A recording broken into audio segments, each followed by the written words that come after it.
Greetings, everyone. Welcome to this episode of the Higher Ed Geek Podcast.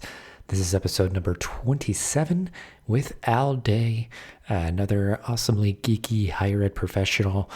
He's a big DC Comics fan and Disney lover, as well as musical theater, I believe, came up in this episode. So pretty cool stuff there. Al has a really cool job at UC Berkeley, which you'll hear us talk a lot about, being a case manager, just supporting students through really hard times. So really a highlight of the episode going into that work. And I really appreciate Al committing himself to being that hero for students on his campus. So just check out everything that we talked about in this episode down in the show notes over on the blog, higheredgeek.com. And please feel free to connect, leave a review, share out the show.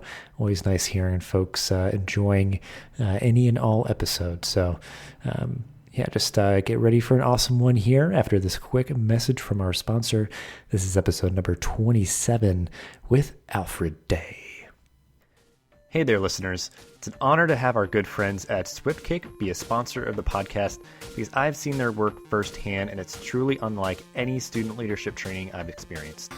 They've been voted Best Student Leadership Program unprecedented 5 times, so you know they must be doing something right. As a bonus for our listeners, SwiftCake is giving a $500 discount off their normal speaking fee if you mention Higher Ed Geek when you contact them. I highly recommend their trainings for your campus as your students will be talking about it for months afterwards. It's really great stuff. Check them out, swiftcakehq.com to learn more and let them know I sent you.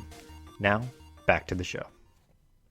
So we'll just go ahead and jump in here. So just appreciate you making time for the episode here, and we'll go ahead and get started as we always do. If you'd like to do a brief introduction of who you are and how you got to be where you are today. Sure. I'm Al Day, Alfred Day, but most people call me Al, and I am currently the Director of Student Affairs Case Management at University of California, Berkeley. Where I've been coming up on 5 years or so. And I got here from prior sort of 20 years in housing and residence life. And I made a sort of switch. It's not a huge switch in terms of things, but when you've been in res life for 20 years, it feels like a big switch. And now I do student affairs case management, working with students of concern on behavioral intervention teams here at UC Berkeley under the umbrella of the Dean of Students Office. Cool. And it's a great job that I love way more than I should. That's always good. Yeah. And I guess I'm sure maybe like after all that time, because I feel like that's for me, like I'm still very early in my career and I just haven't like tried on a whole lot of hats yet. Like there's been some where I'm like, oh, I don't like this one, like maybe that or whatever. Like after that time, I'm sure you've started to figure out like what you like, what kind of environment would be good and that sort of thing. So I look forward to that day. Yeah. Well, and I think it's the sort of thing where I never stopped liking res life, sort of by itself. I think it's just when you do the same thing for 20 years, at a certain point, I remember I was, doing a presentation in front of my latest group of RAs I was training. And I was, talking about something I'm sure that was very important, but in my brain, I was thinking about, okay, so after training today, I got to go to Target because I'm out of laundry soap. And then just sort of being that disengaged from what my day-to-day work was kind of a telling thing, which made me say, okay, maybe I need to start really thinking about what it is that I do and why I do it and what still makes me happy about it, which sort of ultimately resulted in me being here at Berkeley. Mm-hmm. Yeah. And I guess it's good even, if it's like, you could have this like, you kind of shake it out and, just like, oh, well, it's like, oh, I'm like so disengaged. Like I got to like snap out of this and find something else that, some people, I guess, they can kind of go on for a little too long in that way, but it's good that you sort of had that realization and found something that was, a better fit for you. Oh yeah, absolutely. I find that a lot of people in the field end up sort of lasting the longest in positions that were just past the position that they really enjoyed. So people get very ambitious and then they, do a job really well and get promoted to the next job. And then the job that they spend the longest time in is a job they got promoted into that they don't like anymore and they're not that great at it. So they can't sort of move up, but and then they're looking at the people that are working for them doing the job that they really enjoyed. Yeah, I think that is very true. Because I think it's come up in a couple of episode, even like way back in the other podcast I did of just like, that somebody might spend a lot of time in a place where they still have like a fair bit of student contact. And if they like, being ambitious and moves on to something else, not realizing, I guess, how much maybe they value that and missing that. Absolutely. And then like, Yeah. kind of trying to reconcile Yeah. that. But ambition is a double-edged sword. oh, yes. So, well, I guess, yeah. So, you had a long career in res life, and I don't know if that's where you like did kind of, start out even back like in undergrad, but something I like to hear and explore just obviously because we, work with students during their formative times in undergrad, what was that experience like for you when you were an undergrad student, and like, what are the things that gave you personally and or professionally that you still use today? Well, it's an interesting thing because, and I don't think my story is unique in that I was a first generation college student, like many folks in the field. And, I would say, looking back on it now, I was woefully unprepared for college. And, I started, like most everybody I know as an RA in my sophomore year. And it was definitely life-changing. It was the first time I found community at college in a way that made sense and mattered to me. I was quite honestly not that engaged in the academics of college. I was a pretty bright guy, but it just, my goal had always been getting into college, and I kind of hadn't thought much about what I was going to do once I got there. And then getting involved as an RA was really sort of the thing that I latched onto and became, pretty much my identity as an undergraduate. And it really was, in essence, life-changing in the sense that it gave me a purpose as an undergrad and a career after I finished. And so I can't sort of overestimate how important that experience was for me, particularly the mentors and great folks in student affairs that I had at my undergrad, which was Fresno State. A great and important mentor to me was Charles Miller, who is, we call him Charlie, but who has the Charles Miller Award that they give out every year, who was a very important mentor of mine, who really set me on the path to the work I still do. Yeah, that's awesome. Yeah, and I think like a similar thing for me, just like still like pretty fresh, just knowing like because I was an RA for 2 years, worked in res life as a graduate student, and my first professional role was also in res life for 2 years, and just like who I thought I was before I became an RA was like, not a leader, very shy, and like, I can still be pretty introverted, but just like, it gave me confidence in the unique strengths that I have and that I have something value to contribute, and just like kind of put me on this path to kind of give back to folks and support them in their own, education journeys. And it is, it's just wow. Because obviously, it's not a unique story, but it's still always just an awesome and powerful one to me. Just like how, how many people can have that experience and kind of work to give back. Yeah. Well, especially when you talk about the sort of introversion part, because I was then and remain a fairly massive introvert.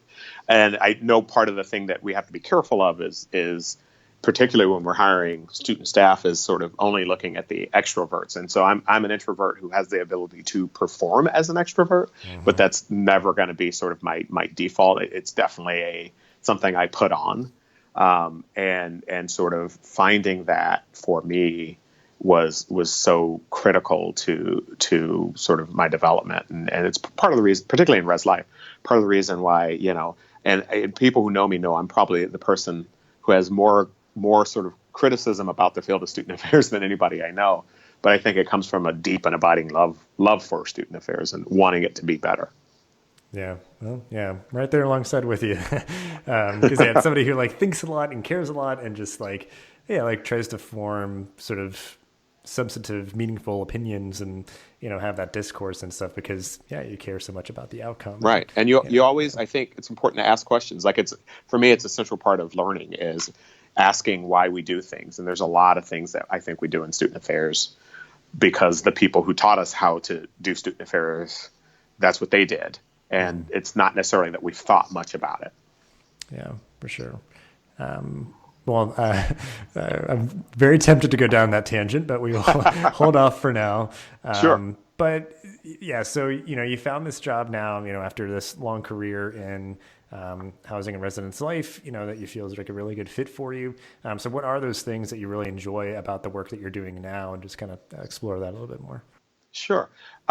When I sort of started questioning sort of my career in res life, I sort of did a self-assessment and said, okay, what are the parts of the job that you still really engage in and really enjoy and are really still sort of up for? And part of it for me at that time was the crisis management piece of sort of res life positions, in the sense that, and this probably goes back to the deep nerd that I am, is the part where it's as simple as people are having a tough time and somebody needs to help them. Was just sort of a real central core of my sort of student affairs sort of value system. And literally, I sort of came to that conclusion on a Saturday, and on a Sunday, I saw the job description here. At the time, it was for care manager at UC Berkeley, and it was almost exclusively crisis management. It was helping and working with students in distress. And the interesting thing was I was a director of housing at the time, and it was a bit of a step down for me, both financially and positionally. But I sort of took the risk and said, hey, this is something that matters, and this is something important. And if you're gonna, I'm not young, but I'm not yet ready to retire. And if you're gonna, have the next 20 years be as satisfying as the previous 20 years was, this might be a critical move. And it has been. It's been sort of really wonderful, because now my entire job is really about helping people in trouble. Sometimes those folks don't know they're in trouble, but they are. And my job and the job of the team in my office is to help people when they're struggling. And the sort of incredibly satisfying piece of that is it's a job that I feel like I talk to a lot of people who look at the things that we do on a day-to-day basis and find it emotionally trying, and say to me, I don't know how you do that job. I couldn't possibly do that job and go home at the end of the day. And I go home at the end of the day feeling great. I feel like every day I do something that in a very real way helps people. And I don't know, it's too many issues of Superman, but I don't know a better way to live your life. Mm-hmm. Yeah. 'Cause I think that's the thing for me. Yeah. It's like, I know that maybe the way that I've experienced sort of like, working in conduct hasn't felt like a good fit, but yeah, like that kind of mentality, yeah, like resonates with me. And I always appreciate the idea that some people I know that work in conduct kind of come at it with is that, you just never want people to feel like you're giving up on them. And it's like, yeah, they're at this really hard time, and let's like help them through that versus, making it even more difficult or like making them feel bad about themselves or something. So it's very much a mindset. I think it's very much about understanding what happens when someone goes through a tough time, because we've all gone through tough times ourselves, right? And sort of, one of the operating principles is, what would I have liked if, someone, was interfacing with me in the worst experiences of my life? What would have been helpful? Mm-hmm. And so that's sort of an operating principle for us around here often is, if you were on the other side of that table, you're meeting with that student, what would you hope that person would say or do for you? Mm-hmm. Well, because I'm sure, I guess, and correct me if I'm wrong, like, I'm sure you're dealing with people who might be like acting out, and then also people who are just like, like really just having a rough time because of life events or like mental health or, just other kind of wellness pieces. But then also like, maybe that's cropping up where it's like, oh, you're like, causing trouble on your floor, or you're like, just being disruptive in the community, of the campus at large somehow, or, you're just doing things that you shouldn't be just because you're sort of in distress. So it's like, part of it's like, okay, I don't want you to like feel like I'm coming down on you and trying to get you in trouble. It's like, let's not give up on you. Let's like, if you want to stay here, we'll find a way. And honestly, a lot of our students come in sort of with that, because, you get an email from somebody you don't know, right? Mm-hmm. Some guy named Al Day who works in the Sproul Hall, and it says, I hear you're having a tough time. Come see me. And so, I think that to a certain extent, it's not unreasonable for somebody to be a little wary of what that looks like. But, largely what we're doing, we go to pains to say, we're not the trouble office, right? Student conduct is, that's next door. But, in essence, that, our job is, you're having a tough time. Is there anything the university can do that can help you through this? Is there something that you need? Is there someone that we can advocate on your behalf to? Oftentimes for us, it's people who are going through a mental health crisis. And sometimes they are not in position to really understand the assistance that we're trying to provide. And that can be difficult, but it can also be really rewarding to understand that, one of the things we say in our office is, you hear a lot in higher ed that retention is all of our business with every student. And that's just not true for us. There are plenty of circumstances in which retention is not going to be best for this individual student, or is not going to be the best circumstance for the student as a whole, right? Or for the campus community as a whole. And those can be really tough meetings and tough calls to make and things of that sort. And working with a student who's going through a significant mental health crisis, who, the best thing might be, hey, you need to take a medical leave and go get some treatment for, several months.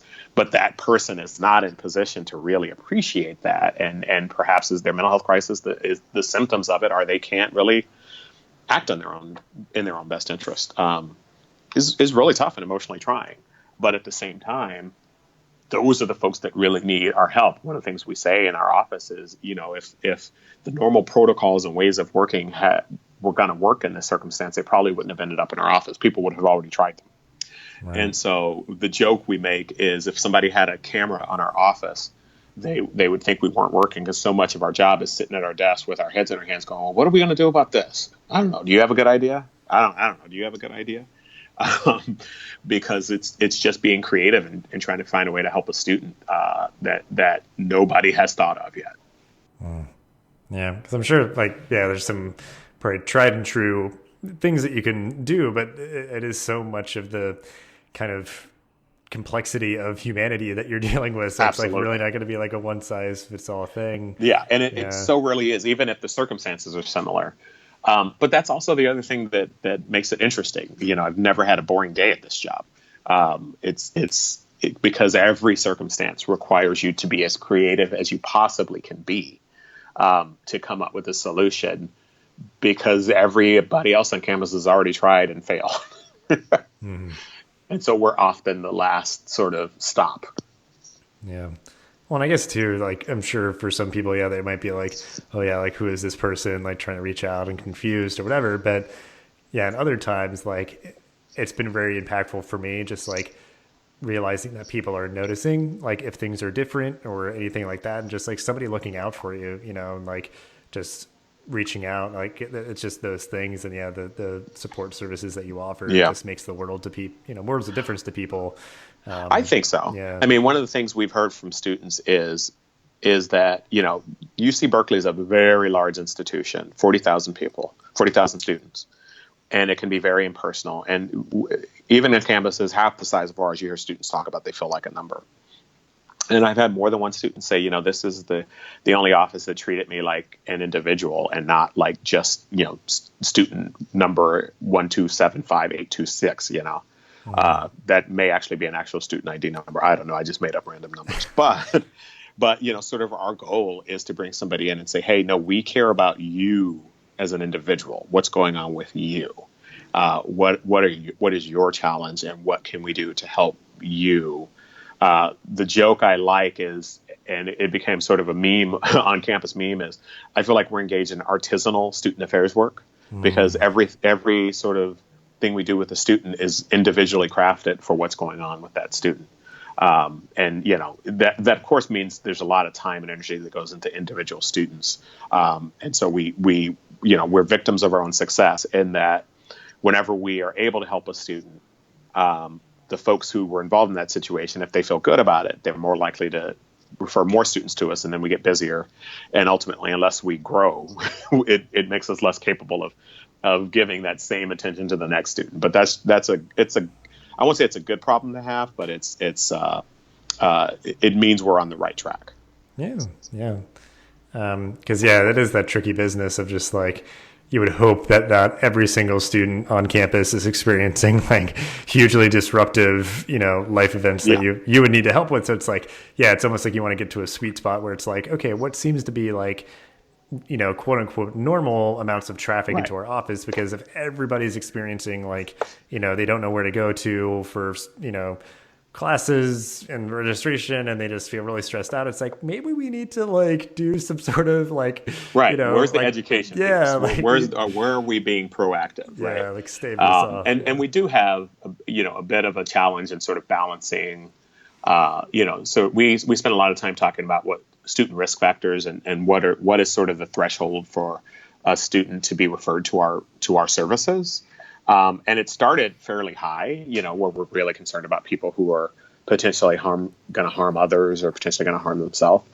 And those are still obviously the things we're really concerned about. But there's been a bit of it's hard to say mission creep because I think it's still good work, but sort of our mandate has expanded because one of the big sort of areas for us is risk points or distress points, where you're observing a student and there's certain factors that come into play that says, hey, this student might be heading towards distress or might be distressed. And as we've gotten good at educating folks about that, they've gotten good at referring students to us early, which we want because interventions are more likely to be successful if they're early. But the number of students who are distressed at that point is much higher. And so then it sort of puts pressure on us to be able to provide that support in a very real way to a student. One of the big sort of points of that we keep an eye on is if a student's missing class pretty regularly, that had been attending class really regularly. That's a point we want to keep an eye on. So we put it in our gold folder to say to folks, hey, this is a point you want to pay attention to. This might be a sign of the students in distress. And people paid attention to that. And now we get reports when students are missing a lot of class, which is important and which is good and which we can be helpful in if we, another person reaching out to a student. But we get so many of those that, our ability to actually do more than send a letter gets compromised, right? To just say, hey, we noticed you're missing classes. Please let us know if there's anything we can do. Whereas 2 years ago, I might be able to send an email, do a phone call, have an RA check in on them, do a few things, It's just a matter of us. We're victims of our own success. I think we've done a good job. And because we've done a good job, more people are comfortable working with us. And the more people that are comfortable working with us, the more impacted we are. Again, good problem to have, I suppose. Yeah. So yeah, really interesting work. Just kind of curious about that. So we will leave it at that and kind of move on here. So you kind of mentioned, kind of your kind of nerd geek core, sort of, the kind of superhero kind of mentality that you have, which I think is a good one for all of us to be like good, positive bystanders and just like helpful people. So if you want to talk about a little bit more sort of like what you're geeking out about currently, the stuff that you've always been into and maybe anything that you've discovered more recently. Because I know you're, I think, a pretty big DC fan, and I think I am a huge DC fan. Yeah, so talk a little bit more about that, and just anything else that you kind of geek out about. Well, it's interesting. I'm the biggest DC fan in the world. So yesterday, Action Comics number 1,000 came out, which is the first American comic anyway to hit number 1,000. They also considered it the birthday of Superman, although it's not technically. It's good enough for government work. And so yesterday was a pretty cool day. At lunch, I went down to the local comic shop and bought my copy, and then came back to work.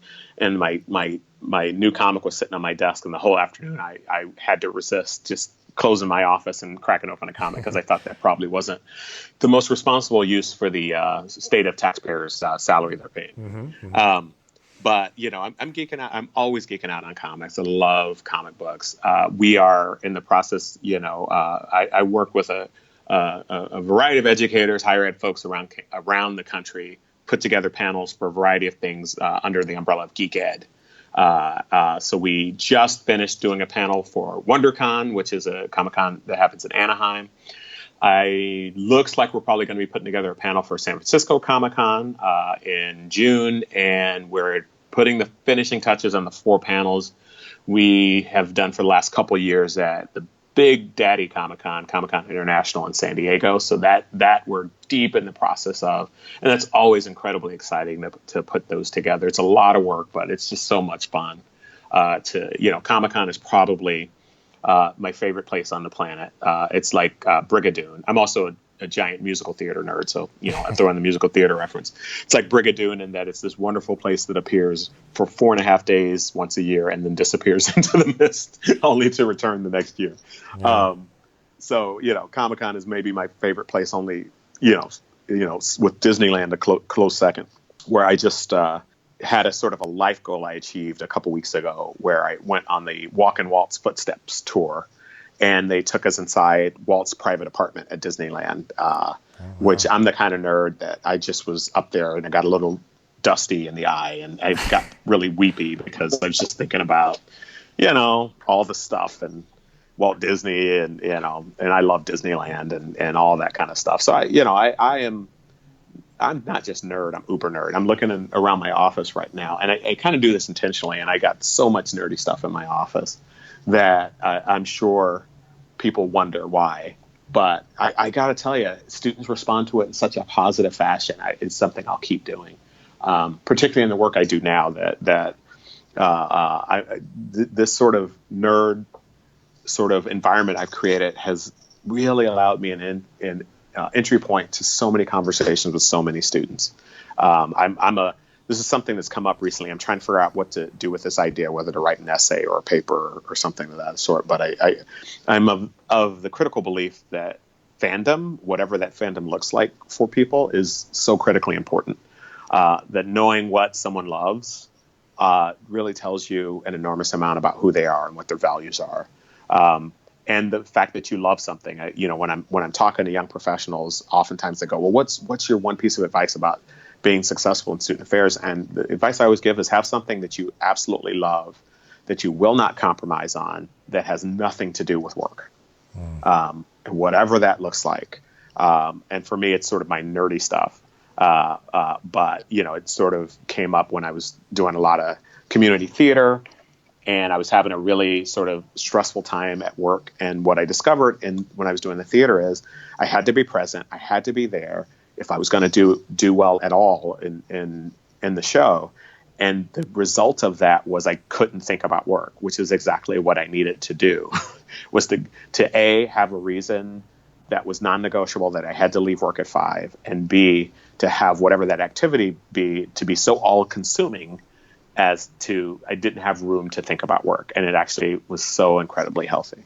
So I could talk about stuff I'm geeking out about, or I probably should have my own podcast for just the rest of my life talking about stuff I'm geeking out about. Right. Just like Al talking comics, just Al talking comics, right. With a little trip to Disneyland and then, a little side one at musical theater. Yeah. Yeah. Well, that's Here's my thoughts on Oklahoma. Right. Yeah. Well, because, I think it's so cool. Just, like you got to, do that tour. And I think, kind of the power of being somewhere that like has so much history in it, and just really appreciating that and kind of soaking it all up and just kind of letting it hit you. Yeah. I kept there was 4 chairs and I made sure to touch them all because I knew Walt had sat in one of them. I wasn't sure which one, but it was this weird thing where I just touched the chairs. I had to. Yeah. Yeah. That's awesome. Cause I was a history major. So just generally appreciating history and just seeing old stuff. It's just there's a whole story of how this thing got to this old antique shop or something, or right. Whatever it is. But whatever that story is, and it's I don't know, it's for me anyway, it's so sort of critically important and so engaging, and it really, oh my gosh, like I said earlier, I think fandom is important. I think when you get someone talking about the thing that they love, there's this thing that comes over them. It's one of the reasons I love Comic-Con. This thing comes over a person when they're talking about something they're really into, where they sort of lose time. This usually comes up, around and amongst nerds, but I think everybody has a version of this, where the thing that I always say, your fandom is the thing that you can talk about for hours and never get tired of, and your friends look at you like you're nuts. I think everybody's got a little bit of that. Some of us have multiple things, and which is, why we're middle-aged and single. But I think that it's such a lovely, when I know someone's fandom, I feel like I know them. Oh, yeah. Because, that's something I've kind of thought about a lot and seen a lot. It's it doesn't matter what it is, just how you love it and how you sort of like engage with it and stuff. Because it's obviously like Absolutely. sports very popular thing, or it's cars, or like Right. we had past guests where it's like woodworking or like I mean, you doing theater, like I'm sure there's a lot of people who do similar kind of things, or like improv. People do, like it's a very all-consuming kind of creative endeavor. It's like part of the reason why, I wanted to like kind of format this podcast this way. It's just like, because there's obviously a lot of overlap in the things that people enjoy, but just like hearing those like really unique things is really fun because like everybody has their thing. And like, if you think that it could be a thing, there's like billions of people on earth. So like, there's definitely somebody into it. Yeah. There's somebody who's into it, right? Like I'm a DC Comics fan, right? And the other thing is I'm a DC Comics fan, but I get really annoyed at sort of the reductive nature of how comics fans talk about like I'm a DC fan, so that means I hate Marvel. I'm like, no, I love Marvel. I love Marvel comics. I love Marvel movies. Like the great thing about fandom is it's not necessary to hate one thing if you love another. Although a lot of people sort of engage in it in that way, that like your identity is not only formed by the thing you love, but by the thing you hate. And I just try not to, like, there are things I don't enjoy, but I don't spend a whole lot of time going, this thing sucks, because I don't know what the real ultimate point of that is, other than, sort of making you cool guy. And let's be honest, I'm already a cool guy. I don't need extra. Right. But like, it's such an interesting thing when you really have a conversation. And I honestly feel like I don't know a person until I know, and this is definitely true at work, until I know sort of who you are outside of work. Not that I can't work with you, but it's hard. And, it's not like I'm entitled to know who you are outside of work, but I feel like I can really engage with you when I see you really love a thing. That tells me about you. Mm-hmm. Yeah, even if it's just like a morsel, because I think I've taken a few trips recently, and like people always ask like, oh, how, like, how's your trip or whatever. And it usually pops up because I like when I travel to new areas to go try like local craft beer, because it gets a little bit of a local flavor, it's always something different and new, whatever. So I feel like that's like my thing at work is like, I mean, a lot of people know my like geeky interests because I've had a lot of my like toys on my desk, but it's like, when people are like, oh, how was your trip? I'll be like, oh yeah, I tried this brewery, I went here. So then like, they'll be able to say, oh, have you tried this one that's in, Baltimore? Have you done this, that, and so it's like, it just kind of breaks down those barriers a little bit, where it's like they know me as a little bit more than who I am day to day at work. And and I think it's a real genuine way to connect with people. I think it's you hear a lot of people get very nervous these days about sort of, well, how do I engage with people at work in a way that is not sort of, particularly right now, where all of a sudden there's a bunch of, straight guys who are like, well, I can't talk to you, can't say anything at work, which I think is just about the most ridiculous thing in the world. But it's this sort of idea of there's plenty to talk about that doesn't sort of marginalize and victimize people. Like, just be genuine about who you are and what you love, and you don't have to be a jerk at work. You don't have to. I don't know. I get very frustrated sometimes with people who can't figure out how to be around other people without being harmful. I just, because it's and part of it is, even in fandom, like I've seen it happen, right? And I've been guilty of it, where sort of one of my operating principles is, if you love a thing, it's important to include people into that circle of love and not exclude people. And so the distinction I always make is, I love comic books and I love Superman and Batman, right? And so if I meet somebody, and I was guilty of this when I was younger, meet somebody who says, oh, I really like Batman, and I say, oh, have you read The Dark Knight Returns? And they say no. What I used to say is, oh, well, you're not really a Batman fan if you haven't done it, which is such a just crappy way to do it, because that's all about your own ego and proving your own credibility in something that in the cosmic scheme of things isn't really important. But if you just switch it, instead of saying you're not a fan, if you just switch it and say, hey, if you're a fan, you should try this, which is just a slight adjustment, but brings people in and toward you, and increases the circle of people who love what you love in a way that I think is a really neat, as opposed to a way that just sort of excludes people and sort of is about your own ego. There's a lot of, as much as I love fandom, there's a lot of crappy stuff in fandom, which you can see from like the Gamergate stuff and some of the real awful things that we've seen in those spaces as well. But I don't know. I think it's all about love ultimately. Like if you can figure out a way to share love and share passion and keep in mind that it's about including people in the circle as opposed to keeping people out of the circle, man, that's a powerful thing. It is indeed.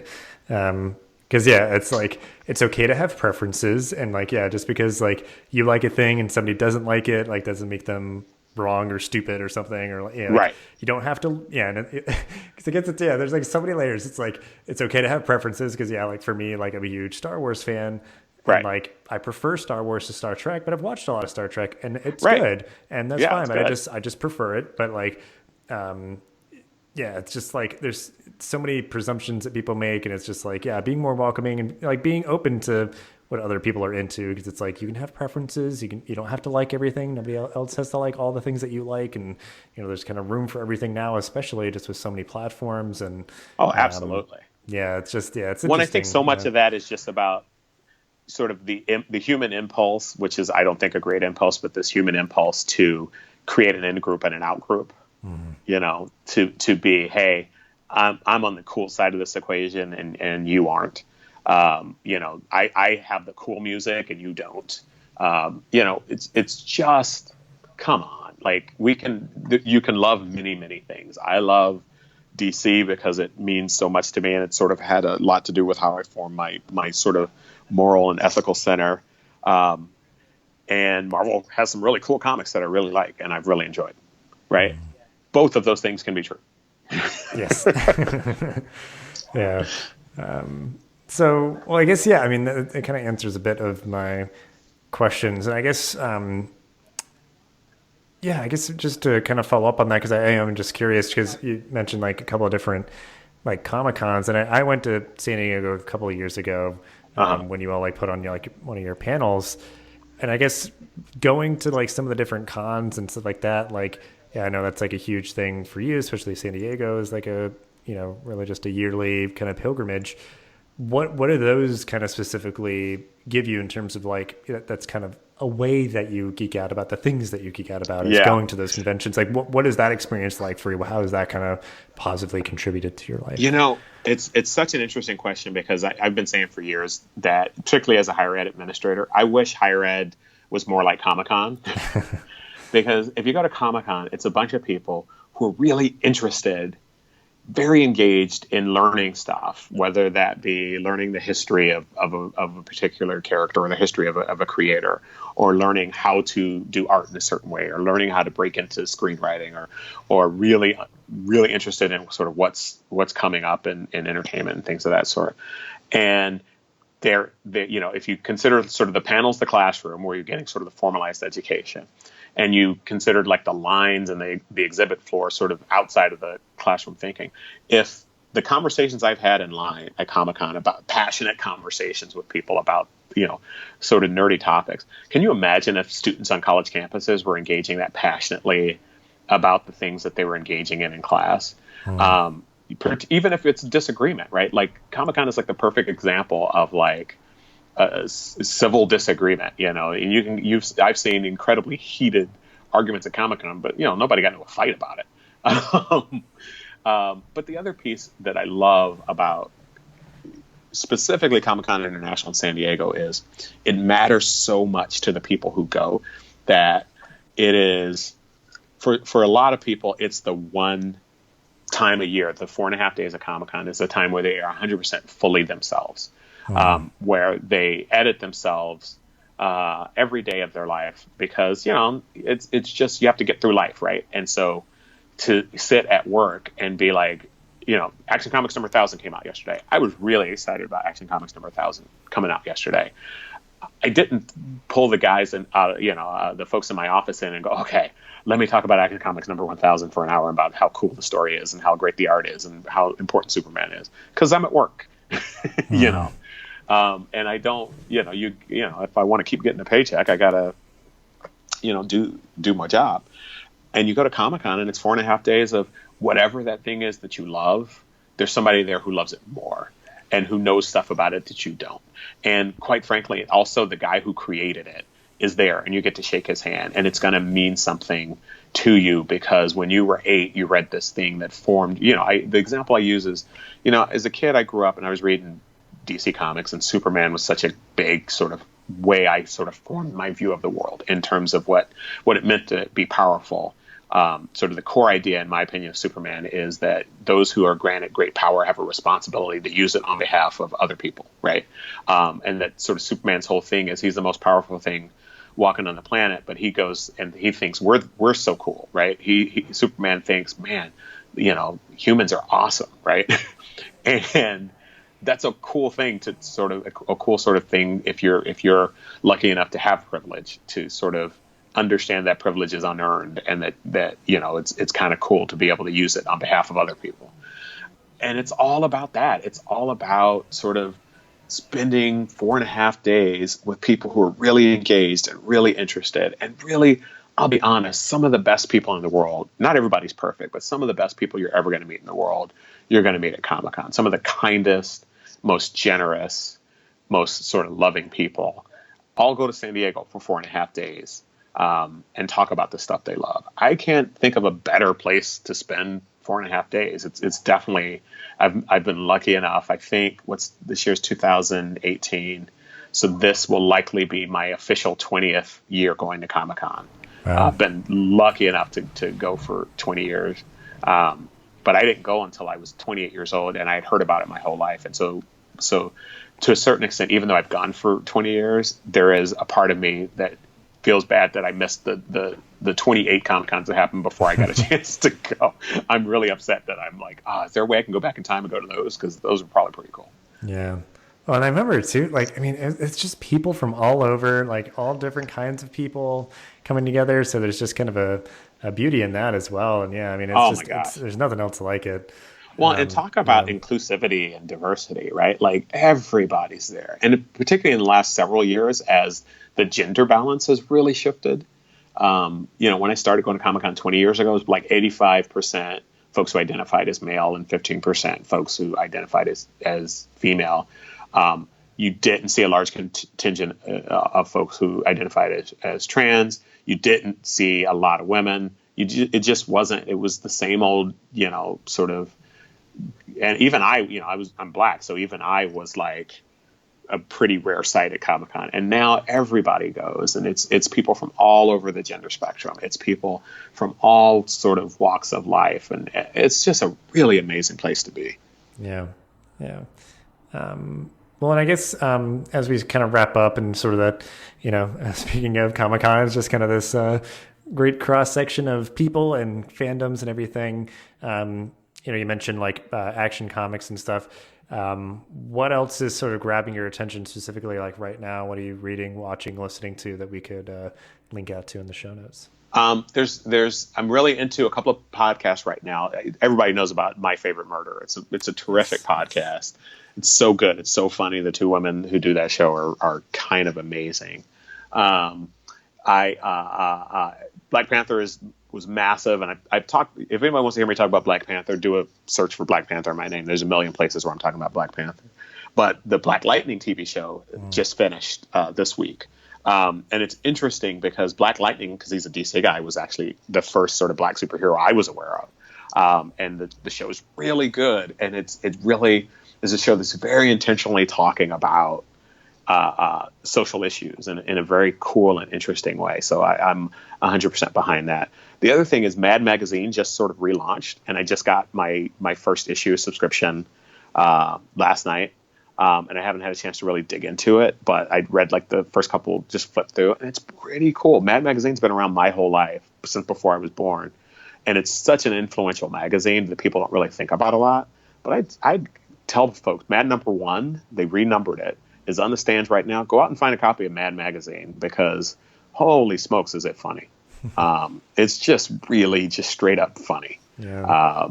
And I could talk about this stuff for hours. I also just finished, got off of Amazon, the annotated Sandman, which if you haven't read the Sandman comics, they're fantastic. And there's a series of books that are in essence, it's a fairly dense read for a graphic novel. And so it reprints the comic in black and white, but then has a lot of, sort of annotations available to sort of give you a deeper understanding of sort of what was going on. I was in Las Vegas for my nephew's funeral, or not his funeral, oh my God, his wedding. That's a big mistake. And I spent a lot of time in my hotel room because I'm cheap and didn't want to gamble. And so I spent 2 days sort of reading the annotated Sandman. And it was just amazing. I had the greatest time sitting in a hotel room and reading through this. So there's a bunch of great stuff out there. Very cool. Yeah. So we'll link. We'll find some links to that stuff so people can check it out. And then we will end the episode here.